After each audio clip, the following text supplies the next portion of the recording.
Ladies and gentlemen, I would like to introduce to you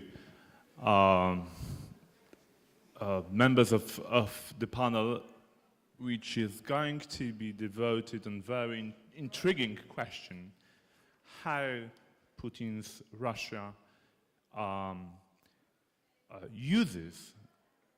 influences the wave of sympathy toward illiberal thinking in Europe, which do have its institutional dimension, but I think the sympathy to illiberalism is visible in European societies, unfortunately, everywhere. Quite recently, I've read discussions about British Foreign Office when it was said that due to the cuts of the budget, human rights agenda was, let's say, also limited. The statement made in the public proves the point that, you know, some years ago, this kind of observation or statement could have hardly been acceptable in the public, and now, without any problem, diplomats, politicians say that there is no enough place in Foreign Office for human rights agenda. It's only a case which contributes to my general point. We do have some problems with our attitude to liberal democracy everywhere in Europe, and Putin simply takes the opportunity and tries to shape its own vision of the West, which could be a more favorable interlocutor to him. Ladies and gentlemen, to this discussion we have invited an excellent expert on the subject, people who constantly following Putin's move in Europe. Let me start from Natalie Nougayrède from Guardian, the famous British newspaper. But Natalie worked for a long time in France, in Le Monde, also in Eastern Europe. She was following evolution of Russia for a long time, since 1989. She's one of these journalists in the West who always tries to turn attention of the public on the issues and the developments in Eastern Europe. Natalie, thank you very much for being with us and joining this panel. I would like also to introduce Olga Irisova from Russia, who quite often writes open ads in various Russian newspapers and internet platforms. And Olga is focusing her interest is focusing on the consequences of Putin's propaganda and Putin's policy for Russian public, which is also very interesting phenomenon. We would talk about it in detail a little bit later. And last but not least, I would like to introduce Marcel van Herpen, excellent expert on Russia and particularly Putinism. He wrote, I think, 3 books on the subject about Putinism as a state ideology, then about Putin's war, the use of force as an element of Putin's policy. And I would like to inform you also that quite recently Marcel published a book about Putin's propaganda machine, which is going to be available quite soon.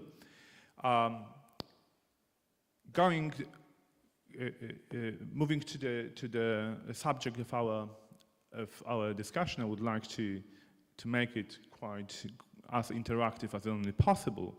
I would like to have a real discussion among the speakers and also among the members of the audience as well. First question I would like to address to Marcel. I mentioned in my introduction the growing sympathy to illiberalism in Europe, which Kremlin uses very instrumentally. We have had a chance to read about supporting these illiberal movements in liberal organizations, NGOs, even parties, directly or indirectly by Russian financing. My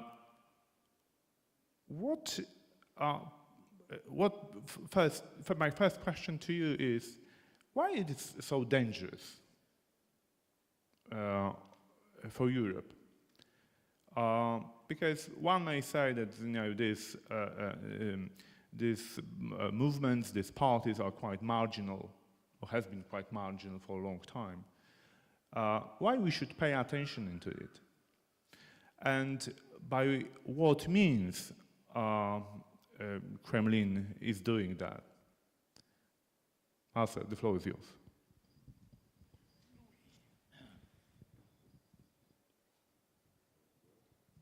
It should work out. Should work, yeah. Well, thank you very much for inviting me, and thank you very much for the question. I have prepared, in fact, some short introduction in how present Russia and Putin's Russia is trying to influence politics in Europe. And as we know, Russian involvement in European politics is not new. Already in Soviet times, we had a very big influence of the Soviet Party, Communist Party, on communist parties in Western Europe, and especially in France, where it was a big party, and in Italy. And in each communist party in Western Europe, there was one member of the Politburo who was a contact man with the KGB, and he was also in charge of the finances to be received from Moscow. So in fact, there is an old tradition, and this old tradition is, let's say, continued today in another form. But there is a big difference today. The big difference is that in Soviet times, only the communist parties received money, although there was an exception, that was Mr. Kekkonen in Finland, who not only received money for his presidential election, but it came out in the 1990s, also for his private expenditures. But now today, all parties, left-wing, right-wing, populists, anti-European, pro-European, all parties in Western Europe are possible targets of Russian intervention, especially Russian financing. I give you some examples.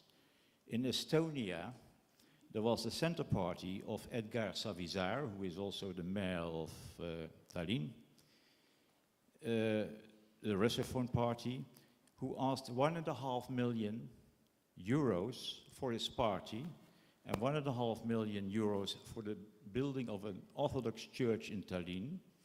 And his contact person was Vladimir Yakunin, the head of the Russian railways, who is also a chap of Putin of the Ozhero cooperative, and who is a KGB officer and who was the first secretary of the United Nations between 1988 and 1991.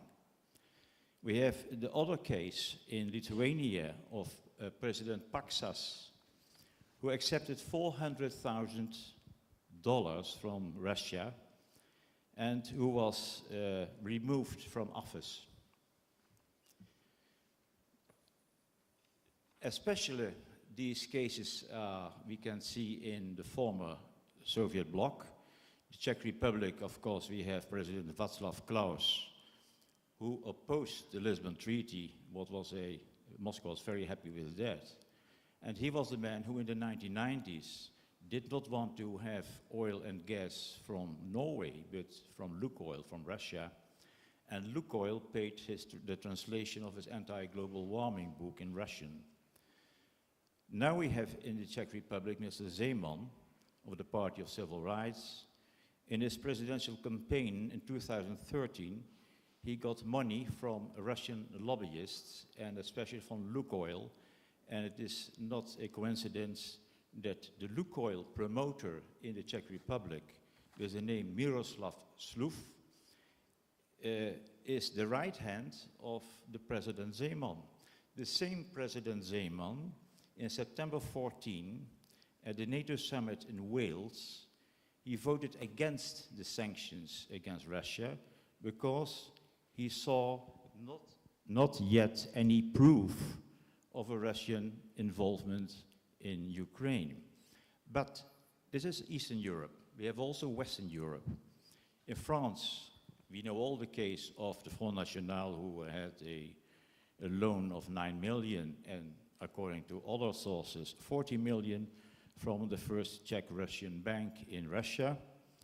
But there's also the case of François Bayrou, who was a presidential candidate in 2002 for a centrist party in France, who was approached by someone who wanted to give him money for his presidential campaign, which was refused by Mr. Bayrou. But Bayrou later said that we should have more attention for these kinds of financing. In the Netherlands, we had a populist party founded in 2008 by a former Minister of Justice, Rita Verdonk. The name of the party was Trots op Nederland. That means proud of the Netherlands, so you know it is a very populist party. This party received 100,000 euros from a very shady firm in Cyprus. And there were rumors that this was also money coming from Russia. In Germany, nowadays we have, I'm not too long, no. In Germany we have the Allianz für Deutschland, a new Eurosceptic party, and they finance the party with gold trade. In fact, they buy the gold in Russia for a very low price and sell it on the world market for the world market price. So this is an indirect financing by the Kremlin of this anti-European Euro party, Alliance for Deutschland. I have some other examples from Britain. In Britain, there is a very close relationship between the Conservative Party and United Russia. It's very interesting that the shadow chancellor at that time, in 2008, George Osborne, who is now a minister in the government, he visited Oleg Deripaska, the aluminium oligarch of Russia, on his yacht in Greece on the 22nd of August. 2 days later, he came back on the same yacht with the fundraiser of the Conservative Party, Andrew Feldman, and Deripaska suggested a gift to the Conservative Party of £50,000. He would not give this personally, but this money would be given via Leyland Duff, a firm owned in Britain by Deripaska. A last example is very interesting. In the summer of 2014, Lyubov Chernuchin, she is the wife of Vladimir Chernuchin, who is a former deputy finance minister of Putin. She paid £160,000, English pounds, to play tennis with David Cameron. And this was money for the Conservative Party. It was accepted by Cameron, and he played tennis with Lyubov Chernuchin. It was very well paid. And we see that in the Council of Europe, there's a very close cooperation between the Conservative Party of Britain and Yedinia Racia, because they are in the same group, European Democrat Group. According to Transparency International, in a report in 2012, corruption risks in Europe are highest as concerns the financing of political parties and, of course, in business. And I think we should be very aware of this. Thank you. Marcel, why do you think that it's so dangerous that this kind of contact has been maintained? Well, it is not a question of I give A and you return me B, but it is, well, it's when you give money as one party to a political party, it creates goodwill and some kind of an obligation. And this kind of obligation is paid back in one form or another. It's not quite clear at the moment that this money is paid, but it will be paid back. As you see with Zeman, who received money from the Kremlin for his presidential campaign, he paid back by saying no to the sanctions. So there's always a payback in one form or another. So you think that it creates some kind of relationship? Yes. Which is based on the trade of services. Yeah. You said in your intervention that actually this kind of activities are not only directed towards, let's say, right-wing parties or institutions or organizations, which are usually are being perceived as, illiberal, but also left-wing organizations are or do have some relationship with the Kremlin or institutions close to it. It leads me to the question to Natalie. Marcel mentioned British conservatives, among others, who do have some links to Putin's friends. But we see also in Great Britain Labour Party, which is leaning towards pro-Putin views, at least. Why it is so? You observe this development of this phenomena in Great Britain. What's happened with the Labour? Why they are becoming so liberal that almost they close their eyes on that what's going on in Russia and Eastern Europe? Thank you. Thank you. It's a pleasure to be here. Thank you for inviting me. And the discussions have been really fascinating these 2 days. I remember a discussion, you mentioned the Corbyn phenomenon, but I remember a discussion that I had shortly after events in Ukraine, the annexation of Crimea and the outbreak of war, and it was on a TV show in France, and on the panel there was a far left young woman who is part of Mélenchon's party, the Front de Gauche, and I was completely taken aback because her whole take on Ukraine was that the Ukraine as a country had split in two because parts of it did not want to fall into the trap that the European Union was setting up, which was a capitalist, ultra-liberal economical trap, and that Ukrainian society attached to egalitarianism, etc., was resisting the agreement, the association agreement, and this was her reading of that whole episode, and so there are many factors that weigh into how the Kremlin.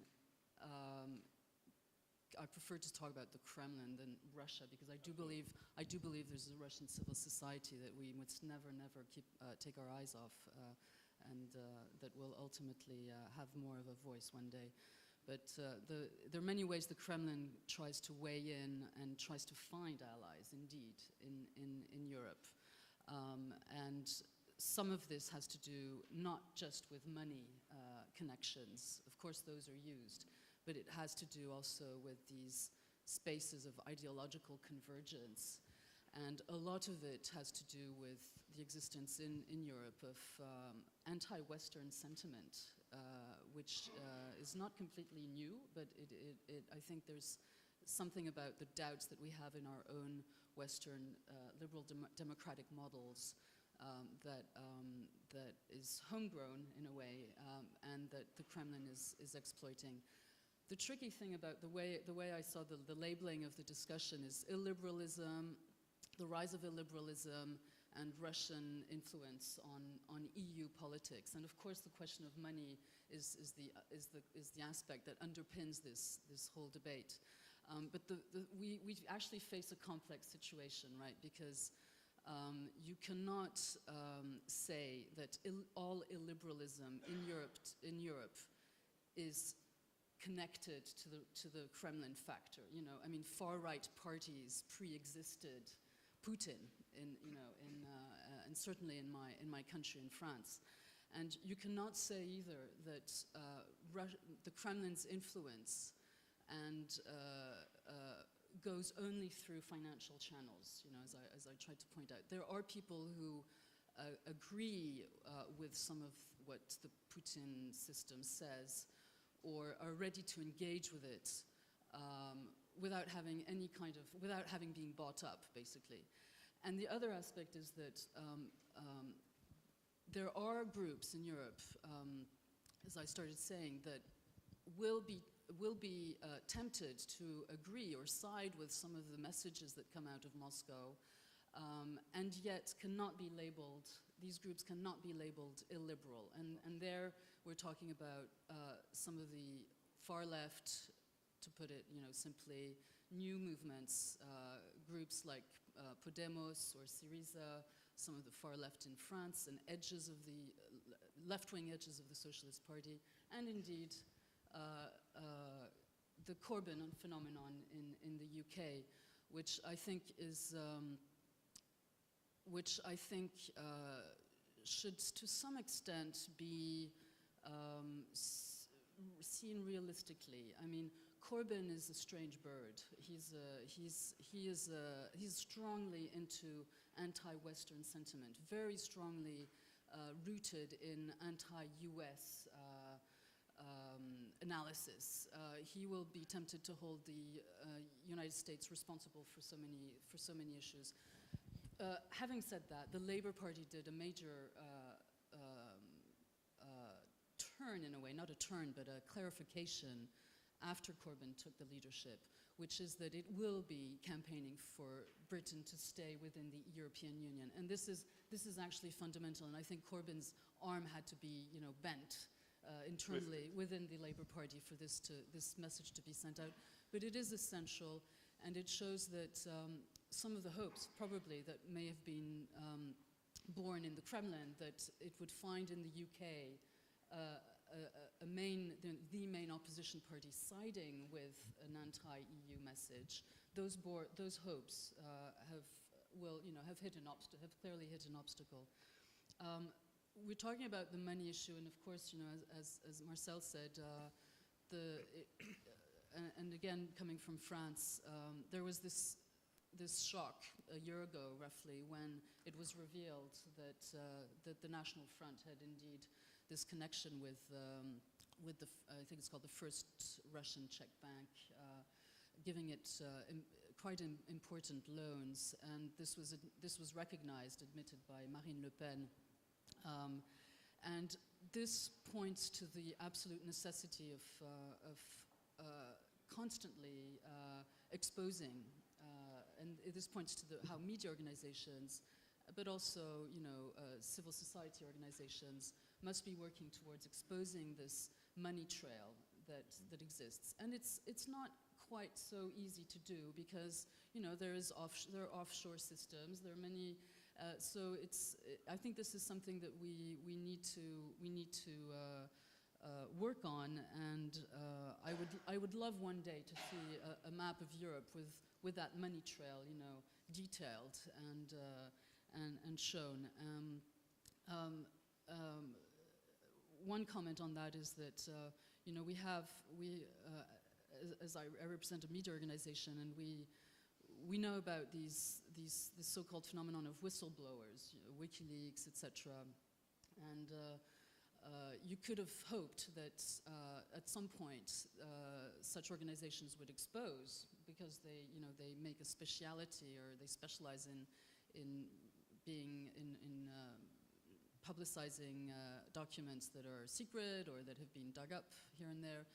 And I'm still waiting for an organization like that, or for an organization like Anonymous, or all these sort of ad hoc groupings to produce that kind of data that we need, which is the money trail and the mechanisms of corruption within political parties, think tanks, you name it, all these efforts that have been deployed by Putin. And I fear that as far as WikiLeaks is concerned, it's somewhat unlikely it will ever happen, because as we know, the guy who runs the WikiLeaks, Julian Assange, was hired a few years ago to work for Russia Today and had a program on Russia Today. So that also, I think, was a recruitment in a way, you know, put comments, you know, it was a recruitment as an image, as a metaphor by the Kremlin, which I found was very interesting. So we're dealing with a complex picture, and at the same time, you cannot say that all illiberal forces in Europe today are anti-Western completely. I mean, it's a complex thing. In the UK, you have UKIP, which is, the main message is anti-EU. And you may think that that makes Nigel Farage an easy ally for the Putin system, but it's not quite, you know, even though he's expressed some kind of admiration for the strongman, it doesn't make UKIP an anti-Western organization. Nor could you say that parts of the Tory party, indeed, even if there has been a history of contacts, and Osborne in many ways is an illustration of how some things in British politics are dictated by issues that have to do with the treasury more than, you know, getting money in, than with issues that have to do with values or strategic orientations.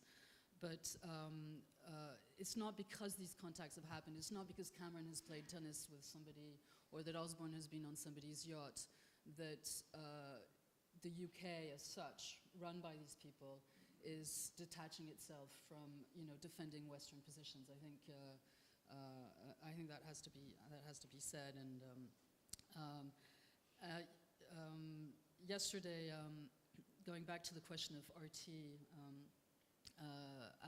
Alexander Wershba said that he was sort of, you know, shrewdly navigating the question of would he give an interview to Russia Today.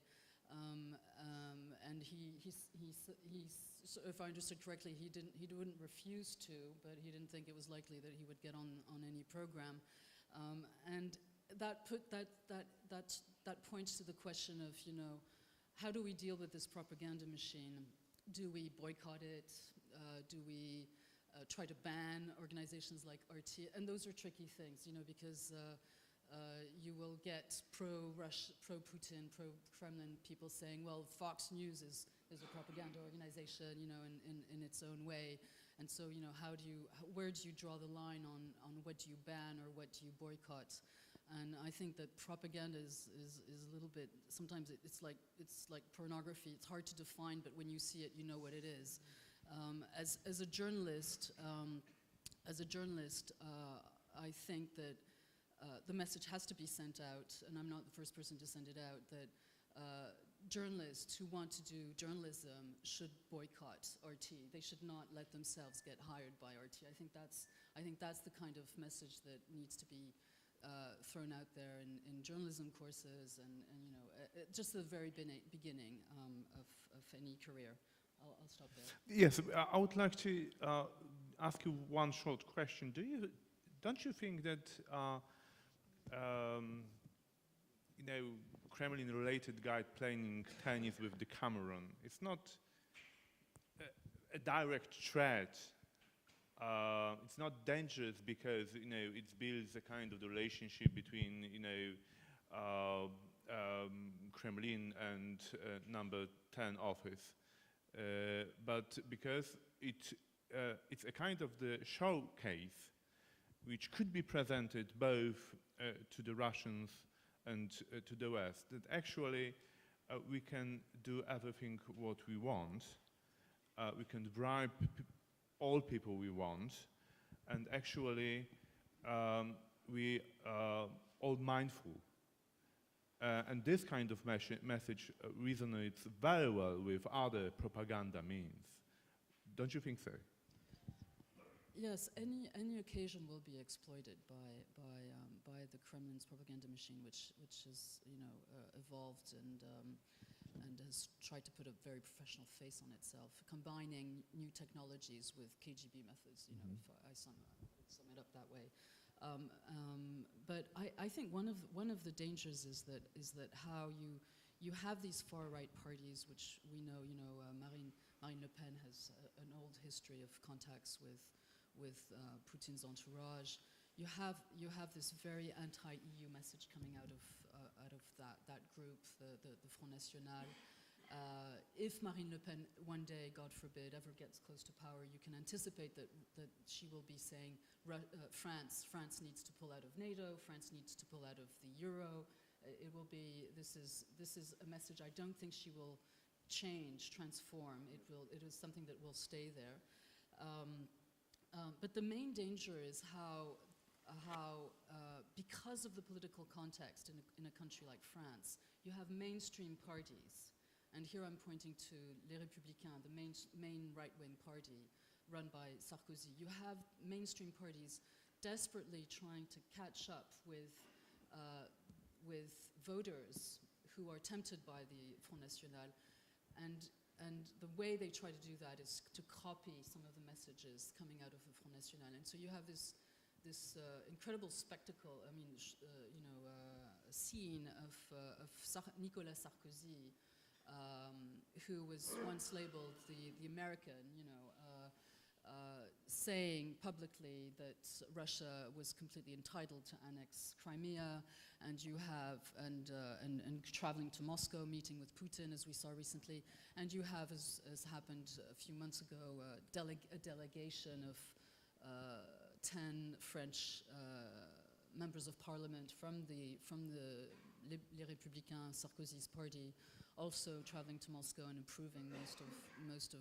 So this was condemned and including by some inside that mainstream French party. So it's not a simple picture. You can't say everybody in the party is turning to a Putinization, but it does offer obviously incredible opportunities for the propaganda machine, and I think it says more about the disarray of mainstream political parties in Europe, and how they're trying to copy, to catch up with the insurgent parties, like whether they're far left or far right.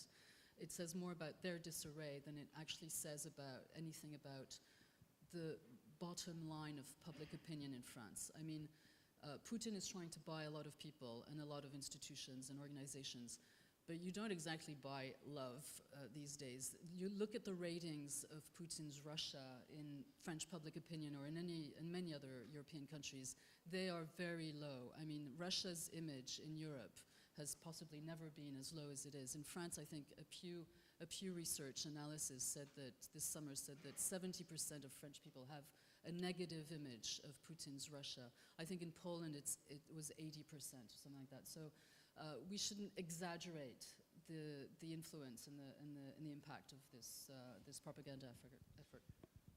Excellent.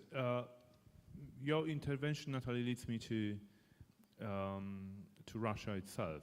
You said at the beginning that we should distinguish the Kremlin and Russia because actually there are also Russians there, Russian public, which should not necessarily be put in the same basket. That's one thing. The second thing, you also said that some Putin's activities in the West may have an impact on Russian society also. I mean, they may influence how Russians themselves perceive the West. And I would like to direct this question about Russian public to Olga, because we should also understand that Putin's propaganda, which is directed against the West, or which is aimed to shape the West, which is, more friendly to the Kremlin than this, which has been already existed, would have an impact on the Russian society. It would have an impact on the minds of the Russians, and it would last long, even after Putin, retires. One day he would, that's for sure. So, Olga, how does Russian propaganda influence the minds of the Russians? Thank you to organizers for inviting me here. I would like to start with the well-known fact that current Russian propaganda acts in two different dimensions, foreign and domestic, but with the one ultimate goal of preserving Putin's regime. A lot has been recently said about the unprecedented scale of Russian propaganda penetration into European media space. Via Russian media focused on international audiences, but also with the help of the local media, either bewitched by Putin or sponsored directly from the Kremlin. For example, in Slovakia, there are more than 40 websites spreading pro-Kremlin sentiment, which means they have to be funded from the outside. And the scale of Kremlin's propaganda campaign can be perfectly seen if we have a look at the list of the participants of the so-called World Congress of Russian Press, which was held in Moscow in June of this year. And it was attended by the representatives of 500 Russian language media outlets from 63 countries. But at the same time, it is almost impossible to measure the scale of Russian Kremlin propaganda penetration of non-Russian language resources. Obviously, all of them serve as a tool of foreign policy influence of the Kremlin. For example, by distributing the message that shale gas is dangerous and it contaminates groundwaters, they make Europeans more skeptical towards the issue, which is, of course, of Kremlin's interest. But we should keep in mind that unlike the USSR, modern Russia has no ideology to promote. And I would say that promoting Kremlin's interest to the West is not the main goal of Kremlin propaganda aimed at the West. By financing extreme far-right, pro-fascist and other marginal forces, Kremlin doesn't really believes that it can effectively destabilize the situation in Europe, since in its opinion, other external actors would cope with the situation perfectly well. The ultimate goal of this policy is primarily addressed at the domestic audience, because all Putin-sponsored forces obediently broadcast and repeat all of the myths created by Kremlin propaganda to the Russian society, albeit the mouths of Europeans at this instance. And within Russia, their views are presented as the opinion of most Europeans. And hence, if everything is so bad there, it's better not to follow the elite. That's their message. So this helps domestic Russian Kremlin propaganda to discredit European values, to discredit European way of life, and discredit European development model as such. Europe is portrayed as Washington's vessel, which is degraded due to the lack of traditional values, the ubiquity, the spread of homosexuality and pedophilia, seen as the consequences of tolerance typical of European liberalism. So due to modern Russian propaganda, current conflict between the West and Russia is seen as the confrontation between values, the confrontation between traditional and conservative Russian values versus tolerance-blemished European ones, between material European values versus spiritual Russian ones. And as a result of this media campaign aimed at discrediting the West, we have arrived at a situation when, in an attempt to distance itself from the negative characteristics that attributed to the Western society, we arrived at a situation when the largest European nation in Europe denies its European identity. The most recent opinion poll conducted by the Levada Center shows that 53% of Russians say they don't consider themselves to be people of Western culture, whereas 45% of Russians say that they have negative attitude towards the Western way of life in general. In addition, negative mobilization resulted in the fact that 75% named major Western countries as Russia's enemies. And I think it's very important to compare these figures with, for example, figures from 19 years old, when 70% of Russians regarded countries of the West to be models for the development of Russia. And besides, propaganda imposes certain semantic associations, such as anti-governmental protests and in violent shifts in power that lead to anarchy, and the hand of the West is behind all of it, of course. Ultimately, the average Russian now believes that there is no place for him in Europe, and there is nothing for his country in Europe. And also he believes that there is one form of acceptable stability, the one that Putin offers. And from that sense, opposing Putin is basically inviting chaos and anarchy. When Europeans from academic and political fields raise the question of Russian propaganda, they tend to discuss the initiatives tackling Russian propaganda that are focusing on minimization of negative effect on European citizens. And they completely underestimate the importance of domestic implication of propaganda for Europe. In some points, Putin will go, as you said, but the society he has created will remain, and Europe and the West in general will have to neighbor it and will have to deal with it nevertheless. And the future of EU-Russia relations would, in some point, be defined by the state of the Russian society as well. So that's why now it's very important not only to fight with the Russian propaganda in Europe, but also we should start to examine and even healing Russian society in the sake of peaceful coexistence in the future. And one has to realize that negativistic rhetoric of Kremlin mouthpieces accompanied with the orientation towards the past or the future doesn't pass by without an effect on mental health among Russian society.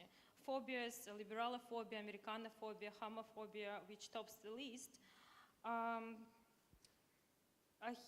lead to a rise in intolerance, which also leads to the rise in aggressive moods among Russian society.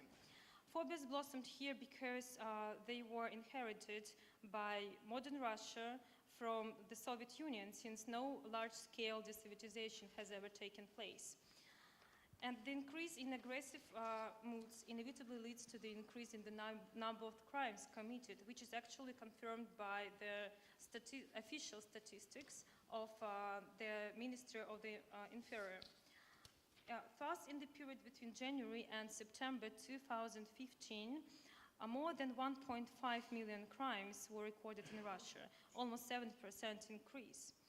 Due to the influence of propaganda, Russian society has started to become more anti-Semitic, and they fear the agents of the US State Department in everybody who opposes the regime.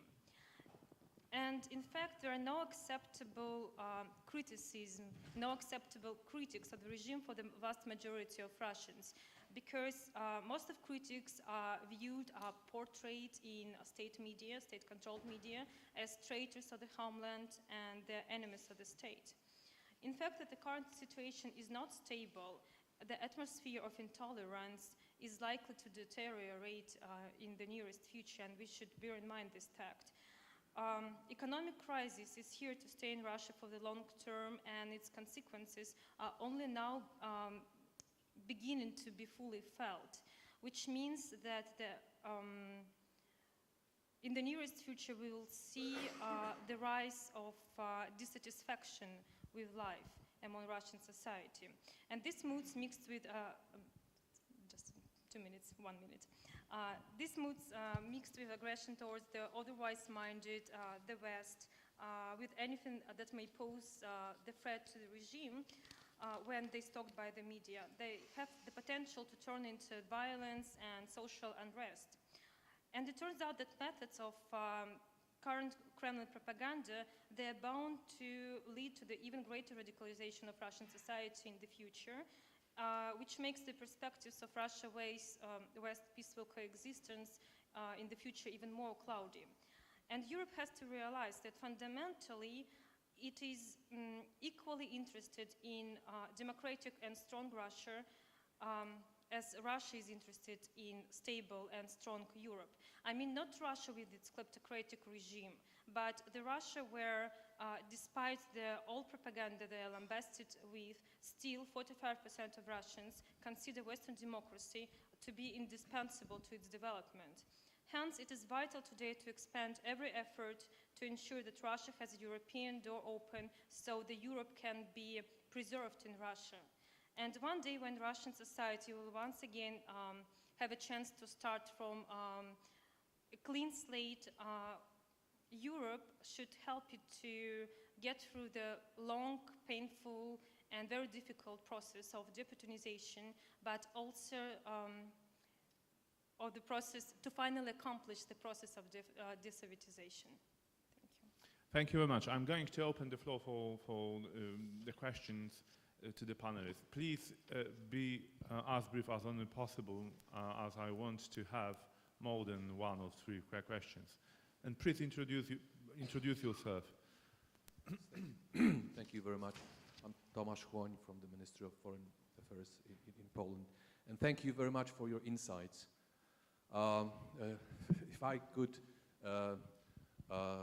make a short resume, as I understand some of your points, is that Kremlin controls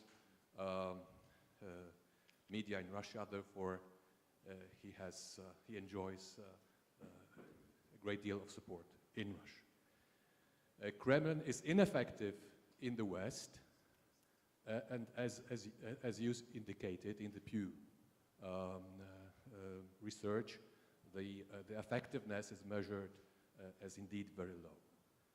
Still, he is effective in, let's say, bribing Western politicians and individual parties, because simply they want to use this source of perhaps income in their internal political goals in respective countries.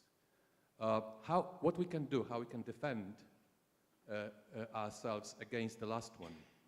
And here is my question to Mr. Van Herpen. Have we tried anything on the pan-European level, and in particular in the European Union institutions, which indeed can be effective against such practices? Thank you. Thank you. I think that it's the question to all panelists. What's remedy to Putin's activities in the West and in Russia, of course? Are there any other questions?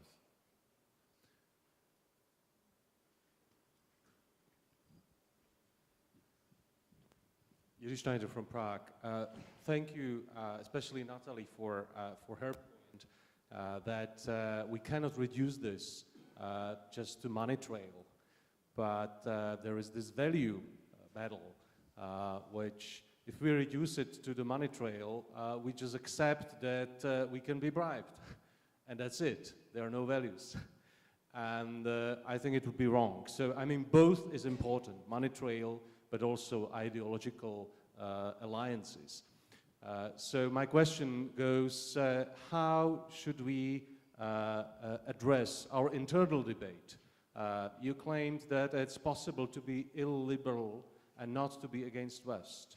Could you elaborate on that? Because, I mean, Prime Minister of Hungary hasn't been mentioned, but, I mean, he raised this problem of can you be Prime Minister of European Union and NATO nation and claim that there are no liberal solutions to the current challenges. Thank you very much. So, as we can see, the public is very much interested in your recommendations, what we can do with Putin's activities, how we can protect ourselves. I will start from Olga, maybe. I'd like to reformulate the question just a bit and touch a very difficult topic, how Europe can help Russia to preserve its European identity.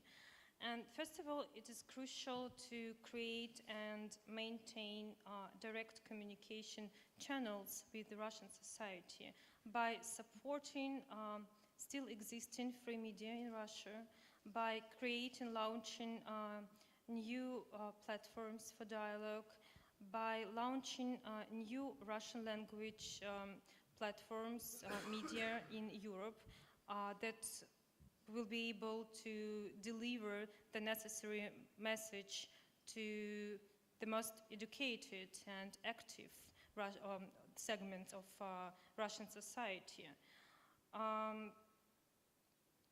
Then I think aside from that, one should consider the possibility of inviting post-Putin Russia to enter into a dialogue about the formation of a common European space, which, of course, on the one hand, it couldn't be created under Putin because it will mean that Russia should have overcome from the process of democratic reforms, and we need to harmonize our legislation, and that's it, that's on.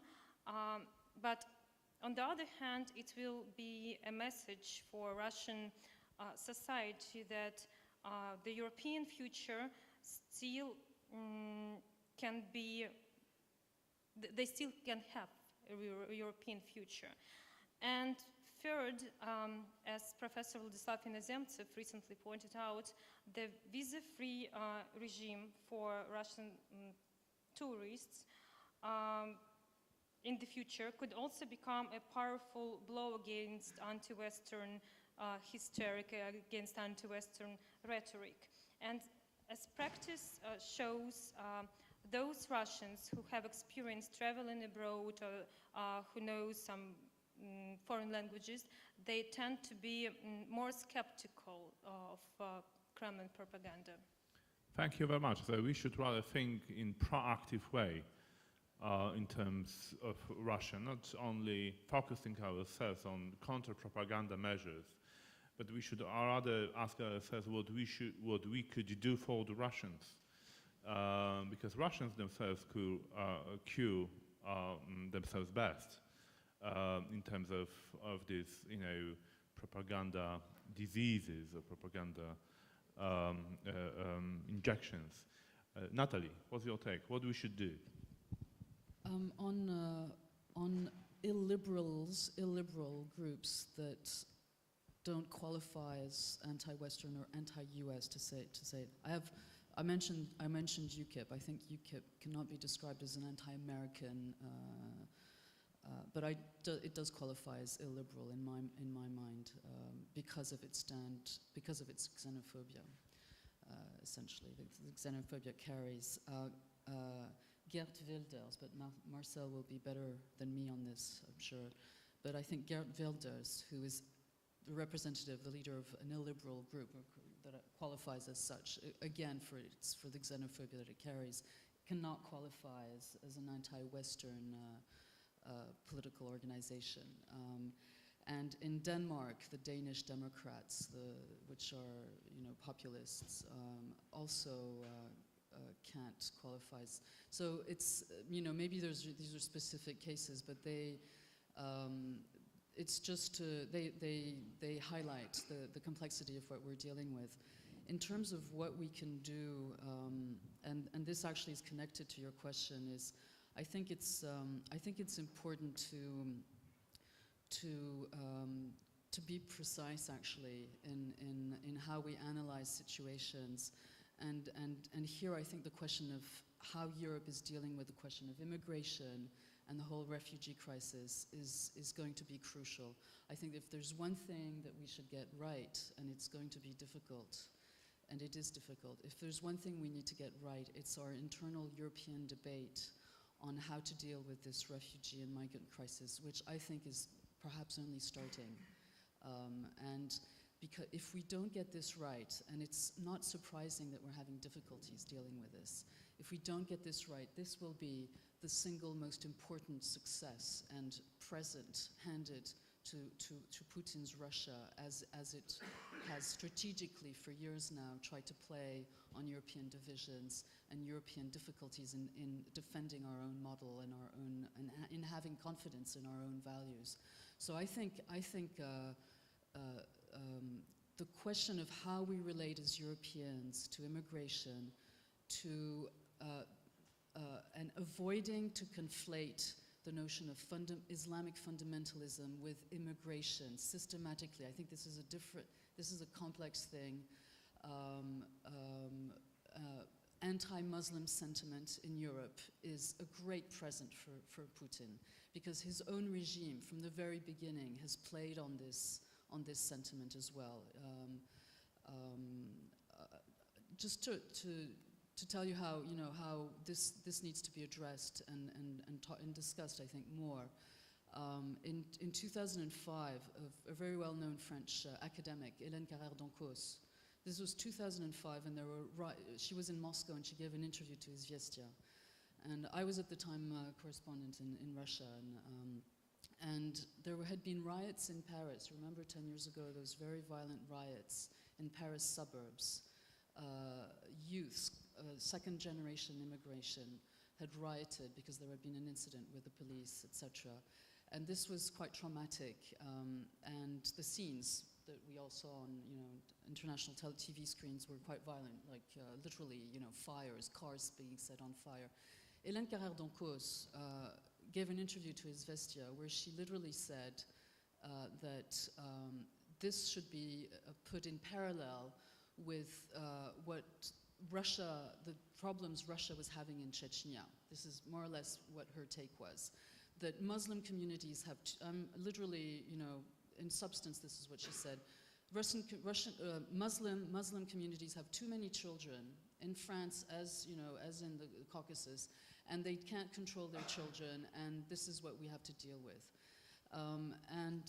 So the way we are dealing with the whole issue of immigration and the refugee crisis, and how we manage to look at facts and not let passions or misconceptions take over, is going to be absolutely crucial. Because I think that because of the situation in Syria especially, Europe is going to be dealing with this issue, and we need to have more solidarity, we need to have more pragmatism, we need to lower the level of passions and manipulations, political manipulations, if we can, or especially, and we need to look at the statistics. This is a fast. I'm going to end on this, but I really do think that more important than the money trail, the refugee issue is going to be key in how Europe manages to create some kind of mechanism of resistance or resilience in the face of Russian propaganda. It's very important. It's very important point linking Putin's propaganda and refugee issue. One very senior Russian diplomat once said, "Nothing is connected, but everything is connected." So it gives us a hint how all these things are being read in Russia, in the Kremlin. Marcel, your recommendation, please. Yeah, I think the money trail is, of course, one thing of Russian influence in Europe. What is very important, I think, is the propaganda. And one thing is, an example is Russia Beyond the Headlines. It's paged by Rossiyskaya Gazeta, the official state paper of Russia. And they publish every month one small paper with official papers. In France it's Figaro, and this small paper is called La Russie d'aujourd'hui. It's also published in the United States by the Washington Post. It is by Repubblica in Italy, El País in Spain, in Belgium, the Standard. So every month there's a small paper that goes with the official paper, and there is news about Russia. It's done in a very clever way, because there are interviews with even with people around Khodorkovsky to give a liberal image. It is adapted to the public in Western Europe. It are not papers that would be published in Russia itself. So it is very clever propaganda. RT here in the hotel, I watched it 1 hour ago for 5 minutes. RT, Larry B. King of CNN is hired by them. He was interviewing the son of Holbrooke about the bad treatment of Holbrooke by Hillary Clinton, and maybe that's why he died. So it's Larry B. King. He's very well known. He's an American. He was always at CNN, and now he is there. So I think that this whole propaganda machine is working very hard, and it's very clever. It's very psychological. It's adapted to the Western public. It's the same with the Valdai conference every year in Russia. Putin is coming there. He's discussing with people, and people from the West say, "Well, it's wonderful, because what in the West could you have in whole days speaking with a leader?" No. So he is a very open person. Open? Not at all. He is just looking at the arguments by Western specialists, and these arguments are used to be used in the propaganda. So it's a very clever system, and I think that what we should do in the West, we should be less, I think, naive. In our, we should not make counter-propaganda. We should tell the truth. There is one instance, in fact, with the propaganda made in Ukraine. Ukrainians in London have started a website, stopfake.org, and all the news disseminated by Russia on the fascists and etc. in Ukraine, they are well analyzed, and then it comes out that one picture of made in the Ukraine was a picture of the Chechen War, and things like this that are recycled by Russia, and say, well, that's what they do the Ukrainians. So I think we should tell the truth, have also these stop fake things to analyze. Russian language TV, I think that in Estonia already there's made a beginning with that, and we should be, I think, be more pay more attention to the power and of the propaganda offensive that is taking place today. Thank you very much. And as we have already started to consume our lunchtime, I would like all of you to thank our panelists. Applause, please.